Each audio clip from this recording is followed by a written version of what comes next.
میرے محترم بزرگوں، دوستوں اور میرے دینی بھائیوں، اگر ہم بار بار حج اور عمرہ کرنا چاہتے ہیں، ہمارے دل میں یہ لگن ہے، یہ تڑپ ہے، یہ امید ہے، یہ آس ہے کہ ہم بار بار مکہ اور مدینہ منورہ جائیں، مکہ مکرمہ جائیں، تو یہ بات تو آپ ذہن سے نکال دیں کہ پیسے والے لوگ ہی وہاں جا پاتے ہیں۔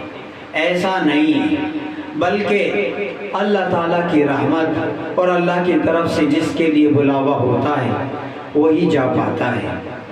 حضرت علامہ یوسف بن نوری رحمۃ اللہ علیہ بہت کثرت سے حج اور عمرے کیا کرتے تھے، بہت زیادہ حج کے لیے جایا کرتے تھے اور عمرہ کیا کرتے تھے۔ کسی صاحب نے، کسی مرید نے ان سے معلوم کر لیا کہ آپ کے کثرت سے حج اور عمرہ کرنے کا راز کیا ہے، آپ کے بار بار عمرہ اور حج پہ جانے کا راز، اور ایسا کون سا آپ نے عمل کیا ہے؟ تو حضرت نے فرمایا کچھ بھی نہیں، صرف 5 کام ہیں، اگر ان کو کرے گا بندہ تو اللہ تعالیٰ اس کو بھی اسی طریقے سے بلائیں گے۔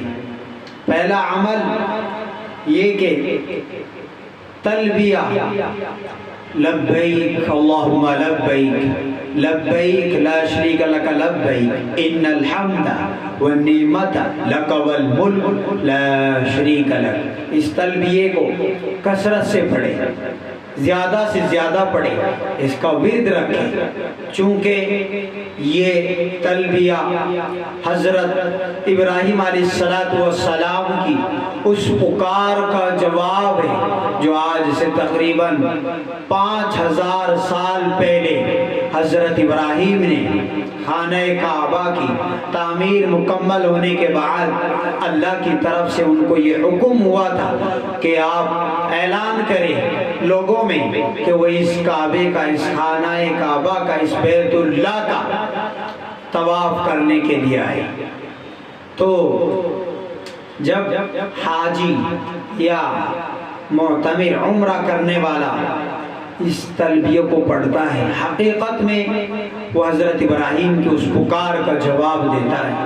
تو پہلا کام ان 5 کاموں میں تلبیہ، لبیک اللہم لبیک لبیک لا شریک لک لبیک ان الحمد والنعمت لک والملک لا شریک لک۔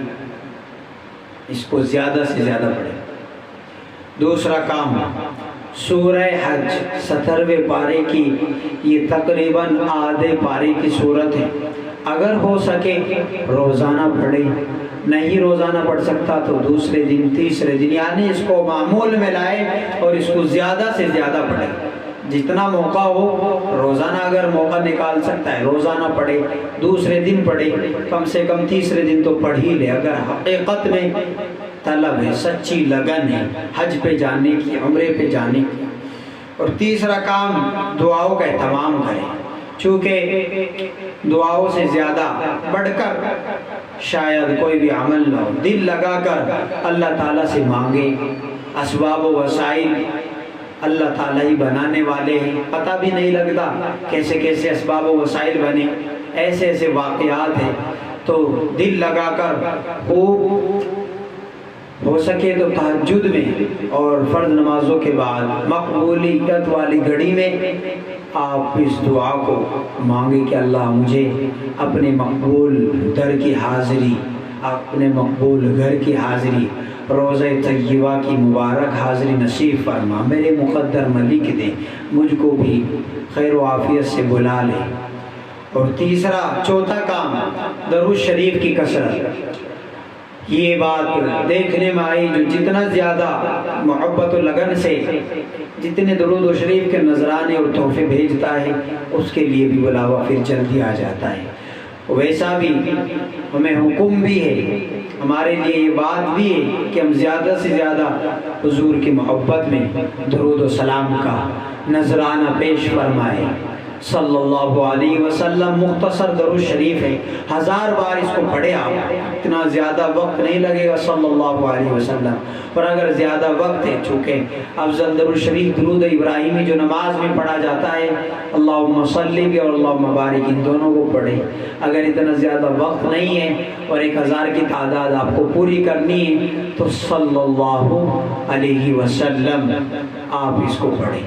انشاءاللہ بہت ساری خیر و برکتیں آپ اپنی آنکھوں سے دیکھیں گے۔ درود شریف کے ایسے ایسے واقعات ہیں کہ بندے نے درود شریف کی مقدار میں اضافہ کیا اور خیر و برکات کا بھی پھر اضافہ ہو گیا۔ تو اس لیے درود شریف کی کثرت کریں۔ 5واں اور آخری کام یہ ہے کہ پیسے جس کی جیسی آمدنی ہے، روزانہ کی آمدنی 400 کی ہے، 500 کی ہے، اس سے زیادہ کی ہے، اس سے کم کی ہے، تو جتنا جیسا جس کا جیسا موقع ہے روزانہ 50 روپے نکال سکتا ہے، 100 نکال سکتا ہے، 200، 500، 1000، اسی اعتبار سے اپنے کرنے کا جو کام ہے اس کو کرے۔ یہ نہ سمجھے کہ کب تک یہ پیسے میں جمع کرتا رہوں گا۔ ایسے ایسے واقعات ہیں، چونکہ اللہ کی مدد تب آتی ہے جب ہم اپنے کرنے کے کام کو کریں۔ تو ہمارے کرنے کا کام یہ ہے، یہ نہ دیکھیں میری آمدنی کتنی ہے، میں کیسے کر پاؤں گا، کیسے اتنی بھاری رقم جمع ہو پائے گی اور کب ہوگی۔ تو یہ سب باتیں جو سچی لگن رکھتے ہیں ان کے لیے صحیح نہیں ہے۔ ہمارے لیے جتنا بھی ہو سکے ہم جمع کرنے شروع کر دیں، پھر اللہ تعالیٰ کی مدد آئے گی اور اللہ تعالیٰ اسباب و وسائل ایسے بنائیں گے کہ آپ حیران لے جائیں گے انشاءاللہ۔ اللہ تبارک و تعالیٰ ہمیں پھر جلدی اپنی مقبول گھر کی مقبول حاضری ہمارے مقدر میں لکھ دے گا اور ہمیں بلائے گا۔ اللہ تعالیٰ ہم سبھی کو اپنے حرمین شریفین کی، مدینہ طیبہ، مکہ مکرمہ، وہاں کی مقبول حاضری ہم سب کو نصیب فرمائے۔